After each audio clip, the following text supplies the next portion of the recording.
Kain tayo. Ito ang ulam ko ngayon, chicken korma. Tapos meron akong naan dito. Malambot itong naan na ito. Hindi tulad ng roti. Pag mahanginan lang yon, saglit lang tumitigas ito, hindi tumitigas. At saka mas gusto ko talaga ito kaysa sa roti, itong naan. Kauwi lang namin. Namigay kami ng pagkain. Gutom na gutom ako. Dapat talaga kumakain muna ako bago mamigay. Sabi naging gutom ko kain tayo.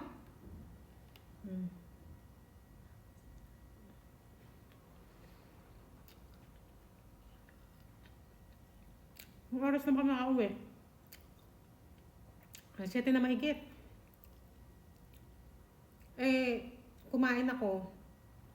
Unang kain ko, anong oras lang yun? Alas 2 yata, alas 3. Dalawang itlog na nilaga. Saka kalahating pepino. Saka minom lang ako ng juice na asay. Kaya walang lakas. Na nangihina ako ngayon. Gutom na gutom ako. Diet-dietan tayo. Nagda-diet-dietan ako eh.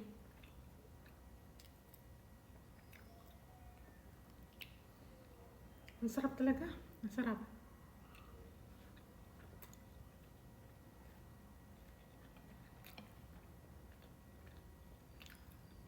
Pero parang hindi ako bubusog dito.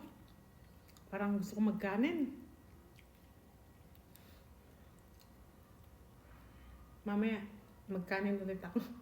Da-diet do siya, pero mamaya magkakanin, ano. Sarap.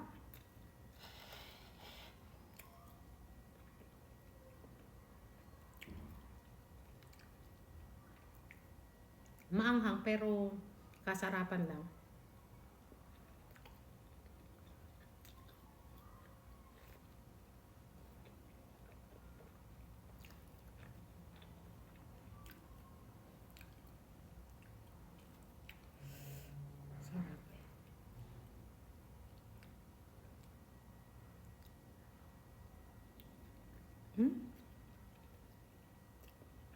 Sarap. Nakailang sarap na ako, ano. Tapos, magmerienda nga ako. Merienda nga. Ay, para lalong ganahan ako. Dadahit daw siya pero nagdidibote, oh. Ganyan ako mag-diet, nagdidibote.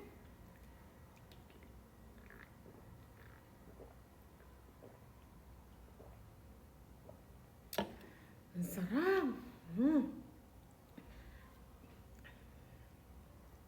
Sarap talaga. Ay, puro sarap pa. Wala na ibang alam sabihin. Gutom talaga kasi ko.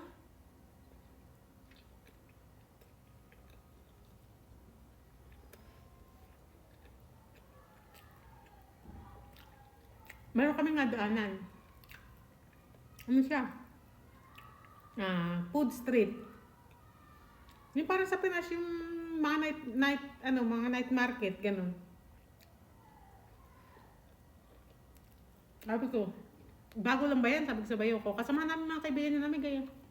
Hindi, matagal natin, mga isang buwan na, sabi niya. Isang buwan na pala ako dyan yan, hindi mo kami niyaya dyan. Para makapag-video ako. Sige, bukas, sabi.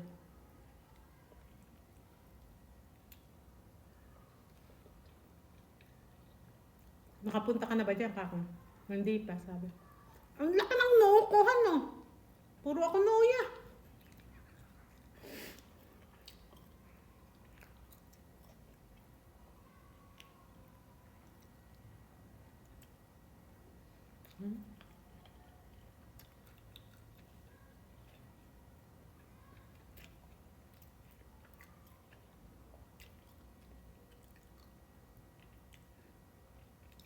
Rice man o nanang kinakain ko. Pareho lang, parang hindi ako parang hindi ko nginunguya. Diretso lunok.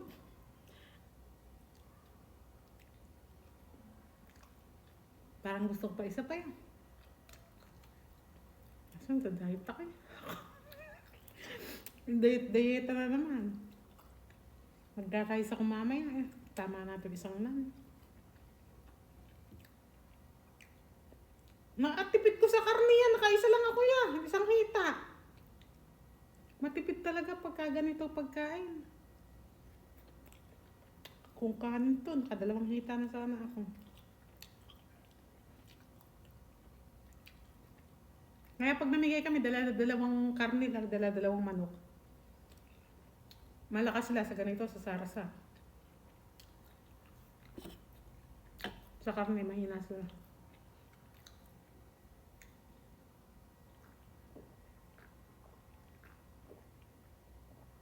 Ang sarap. Parang gusto ko pa. Kuha pa ako. Sandali nga. Kalahati.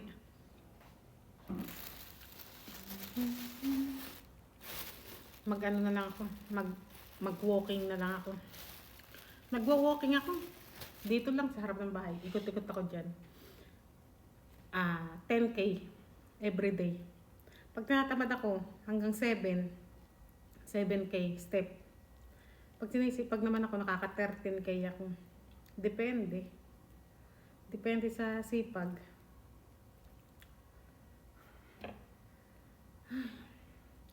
May mga nagtatanong pala kung nasan daw ba tatay nung lagi namin kasama.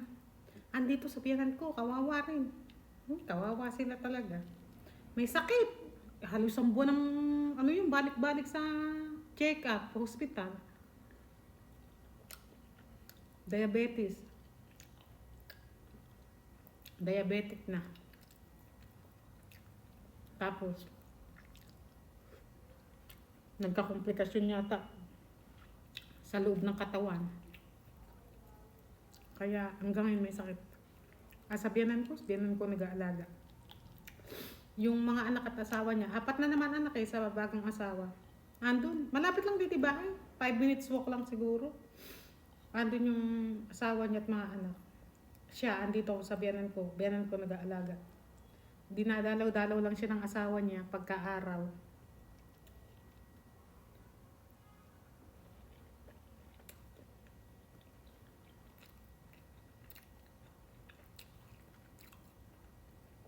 Mabuti nga kamo, andito bayaw ko. Dahil kung wala, kawawa siya. Alang maghahatid-hatid sa kanya sa ospital.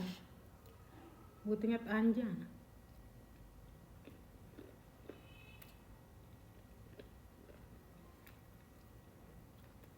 Alang ibang maghahatid sa kanya kung alak.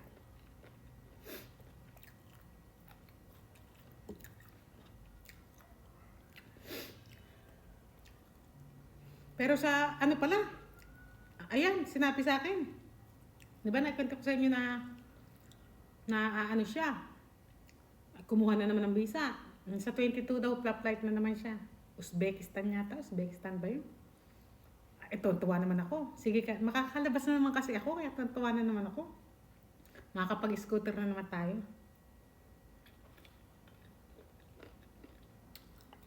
Papaalam na naman ako sa asawa ko. Meron na naman tayong ngiwi series niyan. Hindi na ako mag-ngiwi. Sarap.